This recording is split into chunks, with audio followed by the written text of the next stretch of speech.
A popular homeless man known as Bicycle Bob.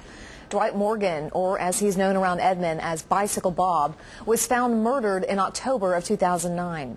The 54-year-old was repeatedly stabbed with a knife and hit with a hammer where he usually slept in downtown Edmond. Three 19-year-olds, Connor Mason, Nicholas Kerr, and Heather Parker, are charged in his death. And Oklahoma County judges spent the day listening to testimony to see if there's enough evidence to go to trial. News 9's Jacqueline Sitt has been in the courtroom for hours. She joins us now with the latest. Amy, good evening. The preliminary hearing just wrapped up just in the last hour, and several witnesses took the stand today. Now, the man who's charged with killing Bicycle Bob back in October, Connor Mason, was in court today. Clean-shaven and looked drastically different, sat in the courtroom with little emotions.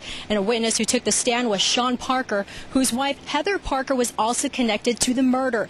He testified and said he was scared and wanted his wife to admit to the crime.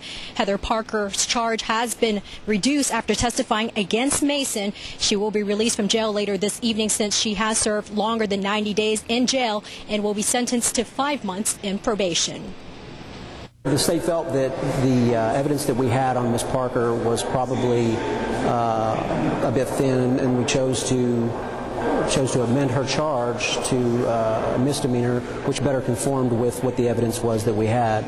Ms. Parker did, as part of her deal, agree to testify. We were going to call her today. However, we ran out of time, so we didn't get to get her testimony on. So we feel that her testimony is going to be rather important in the prosecution of this case. Travis Jim, a homeless man who said he found Bicycle Bob's body, also testified. He said he initially confessed the murder and made up the story because jail was somewhere he could eat and sleep. An Edmond police officer also took the stand today. Now, the preliminary hearing will continue on September 29th at 9 a.m. Amy? All right, Jacqueline Sitt in downtown Oklahoma City. Thanks, Jacqueline. Prosecutors also reduced Nicholas Kerr's charges to accessory to murder. His pretrial hearing is set for August.